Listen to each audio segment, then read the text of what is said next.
Praise the Lord. ஒரு வசனம் இருக்குது, அதை நான் சொல்கிறேன், தயவுசெய்து நீங்கள்லாம் பாருங்கள். கர்த்தர் என் மேய்ப்பராக இருக்கிறார் அப்படின்னு பார்த்தீங்கன்னாக்கா, ஆண்டவர் நம்மளை ஒவ்வொரு நாளும் ஒரு ஆட்டுக்குட்டியை ஒரு மேய்ப்பன் காப்பது போல் நம்ம கூட இருந்து அவர் ஒவ்வொரு நாளும் நம்மளை பாதுகாப்பாக பார்த்து வழிநடத்துகிறார். அதனால் அவருடைய கரத்தின் கீழ் நம்ம இருக்கும்போது எந்த ஒரு தருணத்திலுமே நம்ம விலகி போக மாட்டோம். நம்ம வாழ்க்கை பரிசுத்தமாக இருக்கும். அதான் சொல்லப்படுது, கர்த்தர் என் மேய்ப்பராக இருக்கிறார், நான் தாட்சியடியேன். இந்த வசனத்துக்குள்ளே 1008 அர்த்தம் இருக்குங்க. நீங்கள் ஒவ்வொன்றா நீங்கள் நினச்சி ஒவ்வொரு வார்த்தையுமே மிக முக்கியத்துவம் வாய்ந்த ஒரு வார்த்தையாக இருக்குது. ஏன்னா இது சாதாரண விஷயம் கிடையாது.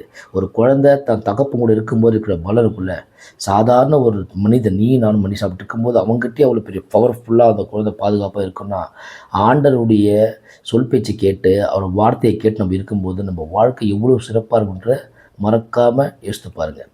2வது வசனம் பாருங்கள். அவர் என்னை புல்லுள்ள இடங்களில் மேய்த்து அமர்ந்த தண்ணீர் அண்டையில் என்னை கொண்டு போய் விடுகிறார். இது என்ன அர்த்தம் தெரியுதா?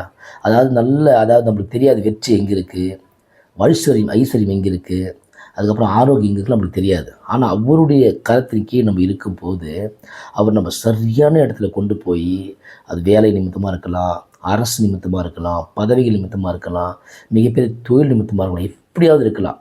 புல்லுள்ள இடங்களில், அதாவது நம்மளுடைய வெற்றியான இடங்கள், ஆட்டுக்கு தான் புல்லுள்ள இடங்கள், மனிதனுக்கு ரொம்ப மிகப்பெரிய வெற்றியான இடங்களில் நம்மளை கொண்டு போய் அங்கே உட்கார வச்சு நம்மளை மிகப்பெரிய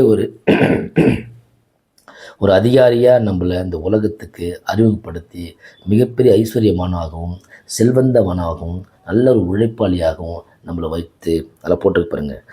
அமர்ந்த தண்ணீர் அண்டையில் என்னை கொண்டு போய் விடுகிறார். அந்த மாதிரி ஒரு பாதுகாப்பான அடையில் நிரந்தர வருவாய் இருக்கக்கூடிய ஐஸ்வர்யமாக இருக்கலாம், ஆரோக்கியமாக இருக்கலாம், பணமாக இருக்கலாம், ஸோ எது வேணாலும் இருக்கலாம், நல்ல பேர் புகழ் எது வேணாலும் இருக்கலாம். அப்படி இடங்களில் தான் நம்மளை வைப்பார். எப்போது இந்த ஃபஸ்ட் வசனம் படிச்சிங்களா, கர்த்தர் என் மேய்ப்பராக இருக்கிறார், நான் தாட்சியேன். அந்த மாதிரி அவர் என் மேய்ப்பராக இருக்கிறன்னு என்ன அர்த்தம்? நான் அவர் அவ்வளோ உள்வாங்கியிருக்கேன், அவ்வளோ நான் ஆண்டவரோட பழகிறேன், பேசுகிறேன் அப்படின்னு ஒரு எண்ணம் உங்களுக்குள்ளே வரும்போது மறந்துடாங்க. அடுத்த வசனம் பார்ப்போம். அவர் என் ஆத்மாவை தேற்றி தம்முடைய நாமத்தின் நிமித்தம் என்னை நீதியின் பாதையில் நடத்துகிறார். ஆத்மான என்ன? நம்ம சரீரம், ஆன்மா எல்லாமே சேர்ந்து. அதாவது அவர் நம்ம ஆத்மாவை தேர்ச்சி நீதியின் பாதை நடத்துகிறார். நீதியின் பாதை என்ன தெரியுங்களா? உங்களுக்கு தெரியாதலாம் ஒன்றும் கிடையாது, இருந்தாலும் சொல்ல வேண்டிய விஷயம் இருக்குது. ஏன்னா பைபிள் இருக்குது, உண்மை சத்தியம் இருக்குது. அதில் நீதியின் பாதைனா நம்ம எந்த வேலை செஞ்சாலுமே எதை பண்ணாலுமே அது ஒரு நியாயம், நீதி இருக்கும். ஸோ ஒரு பிஸ்னஸ் பண்ணுறோன்னா அதை தரமாக பண்ணுவோம், மக்களை ஏமாற்ற மாட்டோம். யாருக்கும் ஒரு பஞ்சாயத்து பேச போகிறோன்னா அவன் உண்மையாக பேசுவோம், யார் பக்கம் சார்ந்து பேச மாட்டோம். அதே மாதிரி யாருக்காவது கொடுக்குறோன்னா அது மனசுலேருந்து உண்மையாக கொடுப்போம், குறைச்சி கூட்டி அப்படி இல்லை, அவங்களுக்கு என்ன தேவையோ அதை கொடுப்போம். அந்த மாதிரி நீதியின் பாதையில் நம்ம நடத்துகிறோன்னு போட்டிருக்கு பைபிளில். அதை பார்த்திங்கன்னா சங்கீதம் 23 போட்டிருக்கு இந்த வசனம். உங்களுக்கு தெரியல, நிறைய பேர் படிச்சிருப்பீங்க, படிக்காதவங்களுக்கு நான் சொல்ல வேண்டிய கடமையாக இருக்குது, தயவுசெய்து புரிஞ்சுங்க. அடுத்த வசனம் பார்க்கலாம். நான் மரண இருள் பள்ளத்தாக்கில் நடந்தாலும், ஃபார் எக்ஸாம்பிள் உங்களுக்கு ஈஸியாக சொல்லணும்னா, மிகப்பெரிய ஒரு சோதனை இல்லை மிகப்பெரிய நோய்வாய்ப்பட்டிருக்கேன் அந்த மாதிரி டைமில் இருந்தாலும், இல்லை நான் தெளிவாக சொல்கிறேனே, நான் சுடுகோட்டிலே நடந்தால் கூட ஓகேங்களா, நடந்தாலும் பொல்லாப்புக்கு பயப்படேன். நான் எதுக்கும் பயப்பட தேவை இருக்காது. ஏன்னா ஆண்டவர் கூட இருக்கிறத நான் உணருவேன். அதெல்லாம் எந்த ஒரு பிரச்சனையும் கிடையாது, நான் எதுக்கும் பயப்பட மாட்டேன். என் கூட இருக்கிற யார்? ஆண்டவர். என் கூட ஒருத்தர் இருந்தால் போதும், அந்த 100 கோடி பேர் அங்கே இருந்தால் கூட எனக்கு பயம் இல்லை அப்படின்னு சொல்கிறார். அதுக்கப்புறம் பாருங்கள், தேவர் என்னோட கூட இருக்கிறேன், உமது கோலும் உமது தடியும் என்னை தேற்றும். இந்த கோல் இந்த தடின்னு சொல்லிட்டு சில பேருக்கு தெரியாது. வார்த்தைகள் தான், வசனங்கள் தான். இதை தான் அவர் கோலும் தடின்னு சொல்கிறாரு. அதை தான் ஏன்னா மோசேக்கு நீங்கள் ரெண்டு பேர் நினச்சிக்க, மோசேக்கு கொடுத்தாரு கோல், அதை வச்சு அப்படி கிடையாது. வார்த்தைகள், வசனங்கள், இதை நான் ஒவ்வொரு நாளும் தியானிச்சிட்டே இருந்தாவே என் வாழ்க்கை மிகப்பெரிய மாற்றத்துக்கு வரும் அப்படின்னு தான் சொல்கிறாரு. என் அன்புக்கு இனியவர்களே, பிரியமானவர்களே, ஆண்டவர் பிள்ளைகளே, தயவு செய்து வார்த்தைகளை கேளுங்க. சங்கீதம் 23 அந்த வசனம் இருக்குது, தயவு செய்து படிங்க. இன்னொன்று படிச்சிடலாம். என்னை சத்துருக்களுக்கு முன்பாக நீர் எனக்கு ஒரு பந்தியை ஆயத்தப்படுத்துவீர். ஃபார் எக்ஸாம்பிள் பார்த்தீங்கன்னா, நம்மளை எவ்வளோ பேர் அழியணும், எப்படியாவது வீழ்ந்துடணும், வாழ்க்கையில் முன்னே கூட நினைப்பாங்கள்ல, அவங்களுக்கு முன்னாடியே ஒரு ஹெலிகாப்டர் கொடுத்தா அவர் எப்படி இருக்கும், ஒரு மிகப்பெரிய பேலஸ் கொடுத்தா எப்படி இருக்கும், அரண்மனை, ஒரு 1000 ஏக்கர் இடம் கொடுத்தா எப்படி இருக்கும், அப்படிப்பட்ட ஒரு பந்தியை உங்களுக்கு அவர் ஆயத்தப்படுத்துவார். இதெல்லாம் உண்மைங்க, இப்போ தான் உண்மை. கர்த்தரின் மேய்ப்பராக இருக்கிறார், நான் தாட்சடியேன். அந்த வசனத்தை உங்களுக்குள்ள நீங்கள் ஆழமாக நம்பும்போது இதெல்லாம் சாத்தியம். அவர் வசனத்தை நீங்கள் தடின்னு சொன்னால் பார்த்தீங்களா, அந்த வசனத்தில் 3வது வசனத்தில் கோலும் தடியும் என தேற்றுன்னு சொல்லிட்டு அந்த மாதிரி நீங்கள் வசனத்தை கை கொள்ளணும், மாறாமல் இருக்கணும். அப்போ இதெல்லாம் உங்களுக்கு சாத்தியம். ஹெலிகாப்டரு, ஏரோப்ளேன், கார், அரண்மனை, வாட்டெவர் நீங்கள் என்ன கேட்டாலுமே கிடைக்கும். கேட்கணும்னு அவசியம் இல்லைங்க, அவரே தந்துடுவார். நீங்கள் நினைக்கிறேன் அப்போ நீ ஏன்பா கேட்க, நீ இவ்வளோ தூரம் சொல்கிறியே, நீ ஃபாலோ பண்ணுறது இல்லையா? நான் ஃபாலோ பண்ணிகிட்ருக்குங்க.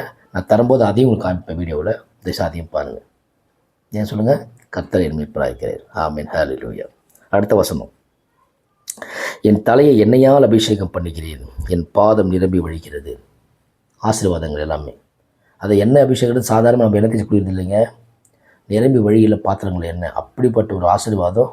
என்னென்னா அன்றைக்கி இப்போ வேறு மாதிரி. ஏன்னா ஒருத்தனை ஒரு ராஜாவாக தேர்ந்ததுன்னா ஃபஸ்ட்டு அவனுக்கு போயிட்டு தாயத்தை தேய்ப்பாங்க, எண்ணெய்லாம் பூசி தாயை தேய்ப்பாங்க. தான் ஒரு அடையாளம், ஸ்டார்டிங் பாயிண்ட். அது மாதிரி ராஜா மாதிரி உங்கள் வாழ்க்கை இருக்குன்னு சொல்ல வர்றார். அடுத்தது, என் ஜீவனுள்ள நாளெல்லாம் நன்மையும் கிருபையும் என்னை தொடரும், நான் கர்த்தருடைய வீட்டிலே நீடித்த நாட்களாய் நிலைத்திருப்பேன். ஜீவ நாட்கள் நீங்கள் கேட்கலாம், ஜீவ நாட்களாக எவ்வளோ இருக்கணும்? பித்துசேரான்னு சொல்லிட்டு ஒருத்தர் ஆதியாகமத்தை நீங்கள் போய் பாருங்கள், உங்களுக்கு தெரியும். 969 வருஷம் உயிரோடு வாழ்ந்திருக்காரு. எல்லாமே இங்கே ஒரு 10 பேர் இருக்காங்க அங்கே. நீங்கள் எல்லாம் 900 தான் வாழ்ந்திருக்காங்க. உங்களுக்கு வேணால் அதை அனுப்பிச்சி விட்றேன், நீங்கள் கமெண்ட்டில் தயவுசெய்து சொல்லுங்கள் அது எந்த வசனம் சொல்கிறேன். நீங்கள் போய் பாருங்கள், எல்லாருக்குமே இருக்குது, வசனம் இருக்குது, எல்லா வசனமும் உங்களுக்கு அனுப்பிச்சி விட்றேன்.